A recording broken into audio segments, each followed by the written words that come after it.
আজকে যদি আমি আমার ড্রয়িং রুমটাকে আপনাদের দেখাই তাহলে আপনারা ভাববেন যে এটা স্টোর রুমের থেকে কোনো অংশেই কম না। তো আজকে ভাবলাম যে যত কাজ থাকুক এই ড্রয়িং রুমটাকে আজকে পরিষ্কার করে নেব। নমস্কার, আমি লিপি সাহা। কী অবস্থা, কেমন আছেন সবাই? সবাইকে অনেক অনেক ওয়েলকাম আমার নতুন আরও একটা ভিডিওতে। তো সাকরাইন তো শেষ হয়ে গেছে 2 মাস, কিন্তু এখনও পর্যন্ত আমার ছেলের ঘুড়ি উড়ানোটা শেষ হচ্ছে না। তো দেখেন সোফার উপরে সব কিছু এলোমেলো করে রেখে দিয়েছে, এখনও সে প্রতিদিন ঘুড়ি উড়ায়। এখন তাকে ঘুড়ি কেনাটা বন্ধ করে দিয়েছি। তো এখন সে কি করছে জানেন, সে হচ্ছে ইউটিউব দেখে ঘুড়িটা কিভাবে বানাতে হয় সেটা শিখে এই যে ঘুড়ি বানিয়েছে। তো এর আগে ঘুড়ি বানিয়ে উড়িয়েছে, আবার এই যে কিছু হচ্ছে প্রসেসিংয়ে রেখে দিয়েছে বানানোর জন্য। তো ভাবলাম এইভাবে রেখে দিলে ওর কাজগুলো করে যাবে, আর আমার রুমটাকে এভাবেই রেখে দিবে অগোছালো করে। আজকে যেভাবেই হোক এগুলোকে গুছিয়ে রাখবো। হাতের কাছে না পেলে তখন এই যে মাথার মধ্যে যে ভূতটা আছে ঘুড়ি উড়ানোর, এটা শেষ হয়ে যাবে। তারপর তার একটা ঘুড়ি রাখা বাক্স আছে জানেন তো। তো আমি খুঁজতেছিলাম, তো খুঁজতে খুঁজতে পেয়ে গেছি, আলমারির মাথার উপরে আছে। তো এখন এর মধ্যেই ঘুড়িগুলোকে রেখে দিব।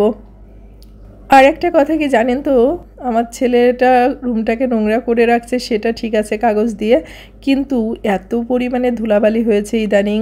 আমি তো দিনের অধিকাংশ সময়টাতেই জানালাগুলো বন্ধ করে রেখে দিই, মানে সকালের দিকে একটু জানালাটা খুলি, তারপর আবার সারা দিনটা বন্ধ রাখি সন্ধ্যা পর্যন্ত, তারপর রাত্রের দিকে আবার একটু জানালাটা খুলি। মানে ঢাকা যে এত পরিমাণে ধুলাবালি পরিষ্কার করতে করতে একেবারে অতিষ্ঠ হয়ে গেছি বলতে পারেন। এত ধুলা যে কোথা থেকে আসে বুঝতেই পারি না। এখন তো একটু গরমটা কম আছে, তাই কোনো সমস্যা নেই। ভাবছি গরমটা যখন বেশি মাত্রায় পড়বে তখন কি অবস্থাটা হবে। এইভাবে তো আর জানালা দরজা বন্ধ করে বসে থাকা যাবে না, তাই না? তো কি করব তখন, তাই ভাবতেছি।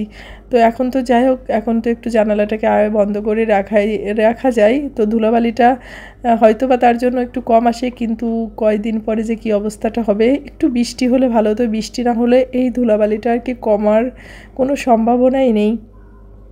আর বাসায় যেহেতু আমার একাই সব কাজগুলোকে করতে হয়, তাই আমি এভাবেই প্রতিদিন আর কি যতটুকু পারি প্রত্যেকটা রুমে আলাদা আলাদাভাবে কাজগুলো করি। শুধুমাত্র দৈনিক যে কাজগুলো থাকে, যেমন ধরুন জামা কাপড় থাকলে একটু ভাঁজ করে নেওয়া বা বিছানাটাকে গোছানো, এই কাজগুলোকে প্রতিদিনই করি। আর যেটা হচ্ছে বলতে পারেন ডিপ ক্লিনের ব্যাপারটা, মানে একটু সব কিছু ঝেড়ে মুছে পরিষ্কার করার ব্যাপারটা, সেটা আর কি প্রতিদিন তো সম্ভব হয় না আসলে সব কাজের মধ্যে। তো সেগুলোকে যখন করি তখন হচ্ছে এক একটা রুম করেই কাজগুলো করে থাকি, কারণ প্রত্যেকটা রুমে একদিনে করা সম্ভব হয়ে ওঠে না। তো ওই যেদিন যে রুমটাকে ধরি সেই রুমটা একদম যতদূর সম্ভব আর কি পরিষ্কারটা করে নিই। তাতে নিজেরও কষ্টটা কম হয়, প্লাস হচ্ছে মানে সময়টাও আর কি খুব বেশি লাগে না, মানে অন্যান্য কাজগুলো করতে হয়, তো এ কারণেই বললাম। তো যাই হোক, এই রুমে যা কিছু ছিল সব কিছু আর কি ঝেড়ে মুছে পরিষ্কার করে নিলাম।